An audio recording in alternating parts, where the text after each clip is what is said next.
अस्सलाम वालेकुम व्यूवर्स, आज मैं आपको लहंगे की शर्ट के आस्तीन जोड़ना और साइड पे ज़िप लगाना, गुम ज़िप लगाने का तरीका बताऊंगी। लहंगे की कुर्ती में हमेशा गुम ज़िप जो है वो लेफ़्ट साइड पे लगती है। फ्रंट साइड की जो लेफ़्ट साइड होती है वहाँ पे हम गुम ज़िप लगाते हैं। राइट साइड को हम लोग इसी तरह बंद कर लेंगे, सिलाई लगा लेंगे।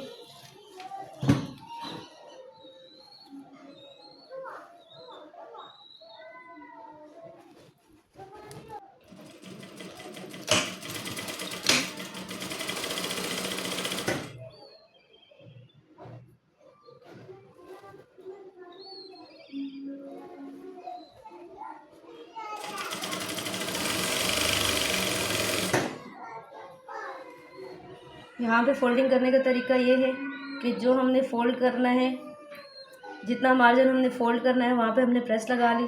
उसके बाद हम इसे एक फ़ोल्ड करने के बाद इसे इस तरह फ़ोल्ड करके दोनों को एक साथ फ़ोल्ड, इस कॉर्नर को एक बार ऐसे फ़ोल्ड करेंगे और दूसरी बार जो दूसरा कॉर्नर है यहाँ पे हम प्रेस मार लेंगे ताकि हमारी फ़ोल्डिंग बिल्कुल सही तरीके से हो।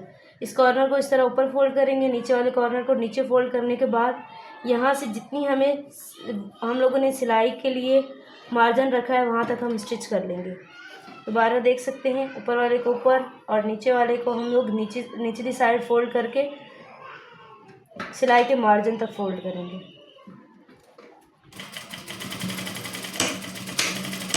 यहाँ से पक्का कर लेंगे।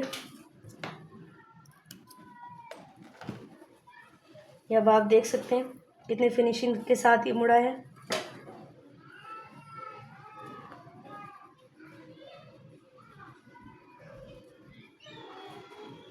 जहाँ तक हमने प्रेस लगाई थी इस मार्जिन को हम थोड़ा सा कट कर लेंगे ताकि ये बाहर ना झांके। बाकी जो है ये देखें, आप देख सकते हैं एक साइड से इस तरह फिटिंग करेंगे और दूसरी साइड से सिर्फ हम लोग 2.5 इंच तक सिलाई लगाएंगे। ऊपर से 2.5 इंच का सिलाई लगा लेंगे, 2.5 से 3 इंच।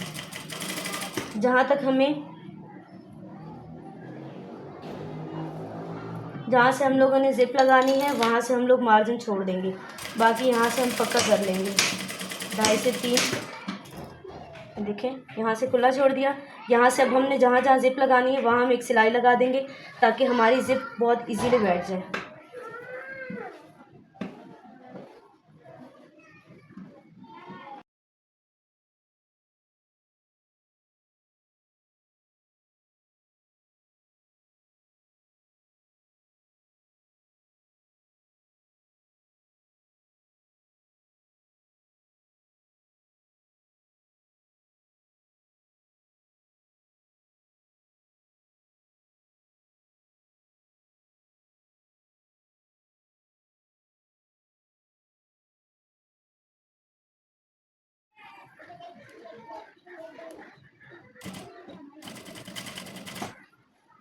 देखें, बहुत ही एहतियात से इसकी सिलाई हम लगा देंगे।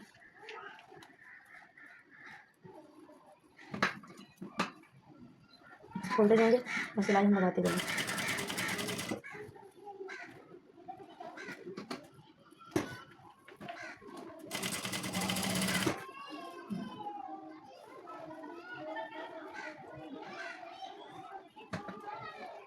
सिप को बंद करके ऊपर की साइड कर लेंगे, फिर इसे सिलाई लगा देंगे।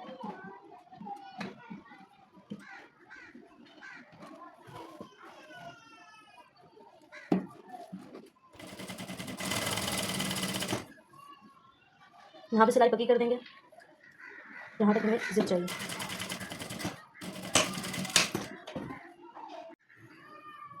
एक साइड की फिनिशिंग आप देख सकते हैं।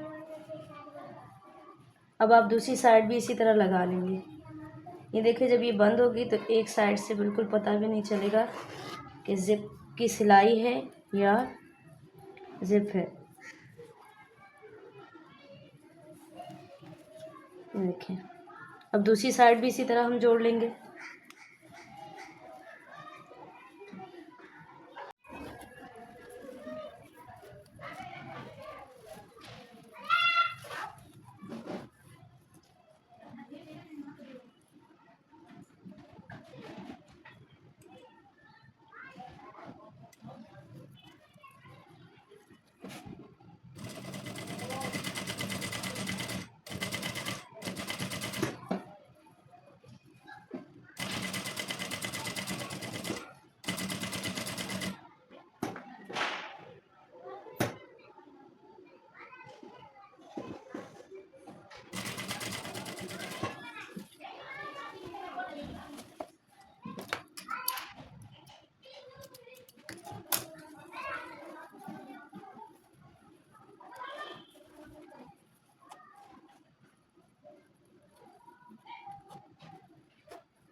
इसको भी इसी तरह करना है।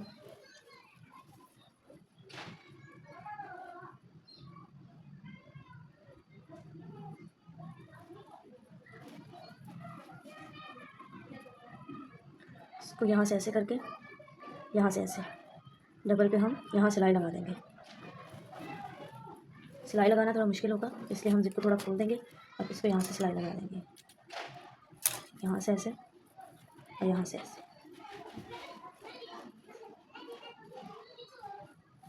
सीधी साइड पे हम ऐसे फोल्ड करके ऐसे करेंगे। जब इसे हम घुमाएंगे तो हमारे पास बिल्कुल सफाई से, जैसे हमारा दूसरा कॉर्नर था वैसे कॉर्नर आ जाएगा।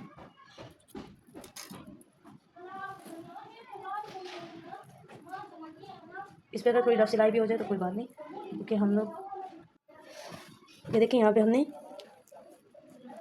ज़िप लगा लिए। ज़िप आपको नज़र आ रही है, लेकिन उसके अलावा इसकी सिलाई बिल्कुल भी महसूस नहीं हो रहा है। यहाँ पे ज़िप है कि सिलाई है।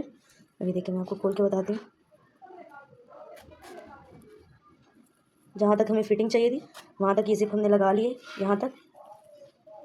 और उसके बाद हमने ये देखिए, ये हमने कॉर्नर इस तरह फोल्ड किया जिस तरह हम लोग दामन फोल्ड करते हैं, इसी तरह दामन फोल्ड किया। जहाँ तक हमारा प्रेस था हमने प्रेस ले लिया। उसके बाद ये हमारी कुर्ती फोल्डिंग हो चुकी है। अब मैं आपको आस्तीन लगाने का तरीका बताऊंगी। आस्तीन जो है हमने बंद करके लगाने हैं, तो हम यहाँ से इस तरह बाजू को पकड़ेंगे। पहले भी मैंने बहुत सी वीडियो में बताया, तो यहाँ पर भी मैं आपको बता दूँ। ये जो मार्जिन है इसे हम एक साइड पे करेंगे और ये वाली जगह देखेंगे। यहाँ से हम इतनी सिलाई लगा लेंगे कि हमारी ये वाली जगह बिल्कुल इक्वल आए दोनों की। यहाँ से रखा, ऐसे बराबर मिला के चारों पल्लों को चेक करेंगे कि हमारी आस्तीन कहाँ तक स्टिच होंगे। यहाँ तक हम सिलाई लगा लेंगे।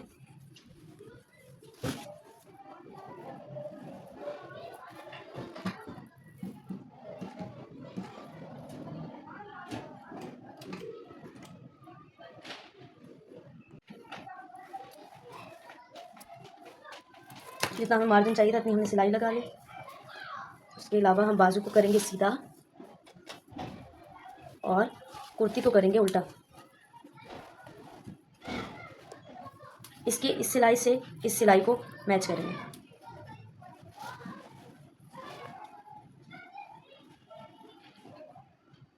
मैच करने के बाद हम इस मार्जिन को भी इस साइड कर देंगे, इस मार्जिन को भी इस साइड कर देंगे और यहाँ पे हम सीधी सिलाई लगा लेंगे।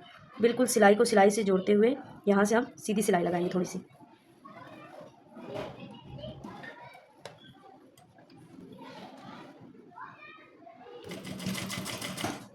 थोड़ी सी सीधी लगाने के बाद हम इसे टर्न करेंगे।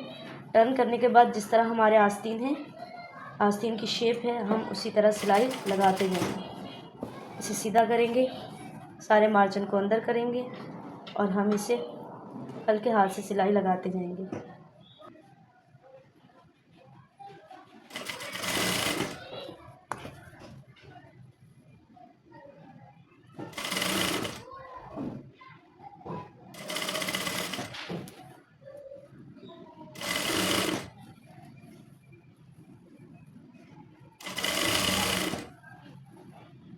देखिए हमारा बिल्कुल इक्वल आ रहा है, तो हम इसे सिलाई पूरी कर लेंगे।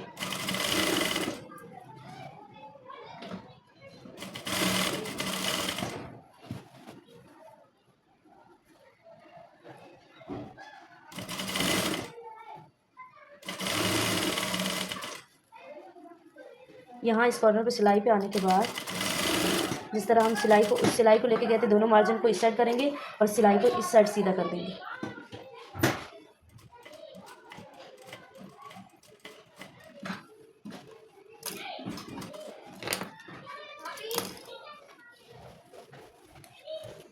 देखिए धागे काट लेंगे, जो भी हमारे पास एक्स्ट्रा मार्जिन वगैरह है। बिल्कुल सफाई से ये आस्तीन लग चुका है। ये तरीका मैंने आपको पहले भी बताया, पर उसमें वॉइस नहीं थी तो शायद समझ ना आए, लेकिन यहाँ पे मैंने आपको क्लियरली बता दिया कि किस तरह मैंने स्लीव्स को जोड़ा है। और यहाँ पे हमारा झोल नहीं बनेगा, क्योंकि हमने दोनों सिलाई के मार्जिन को सिलाई के बीच में नहीं लिया। अब हम दूसरा भी इसी तरह बाजू लगा लेंगे। लगाने के बाद मैं आपको दिखाती हूँ।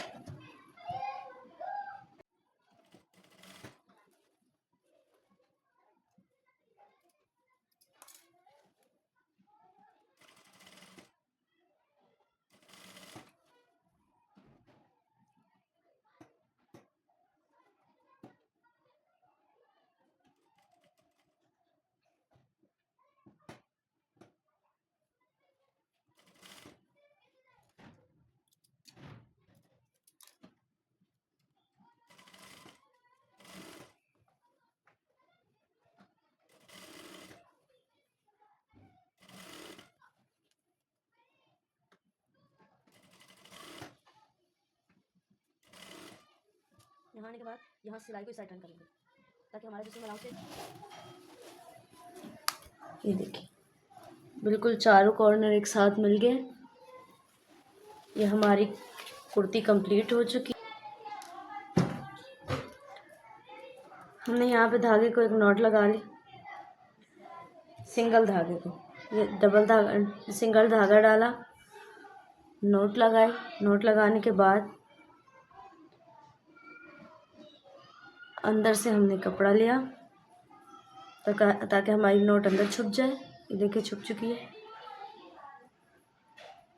यहाँ से हम एक धागा उठाएंगे और ऊपर से थोड़ा सा कपड़ा लेंगे। कपड़ा लेने के बाद हम इसी कपड़े के अंदर से आगे सुई को गुजारेंगे। सुई को गुजार लिया, फिर जहाँ से सुई जहाँ तक आई है वहाँ से एक धागा लेंगे कपड़े से और वापस उस जगह पहली जगह चले जाएंगे और पहली जगह से थोड़ा आगे सुई को गुजारेंगे।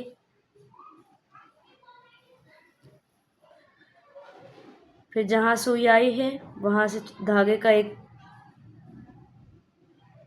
टुकड़ा लेंगे और यहाँ से दोबारा इस कपड़े के मार्जिन से हम लोग अंदर से सुई गुजारेंगे। ये देखें, अब देख सकते हैं हमारा धागा एक्स्ट्रा नज़र नहीं आएगा। ये हमारा तुरपाई का तरीका है।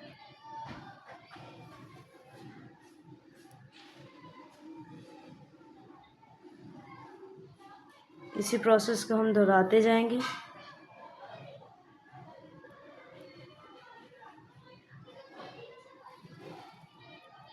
हमारा धागा बाहर नज़र नहीं आना चाहिए। देखें, सिर्फ इतना नज़र आए, उसके अलावा हमारा धागा यहाँ से भी नज़र नहीं आए और यहाँ से भी नहीं आए। से तुरपाई कर लेंगे। तुरपाई करने के बाद हमारी ये कुर्ती बिल्कुल कंप्लीट है।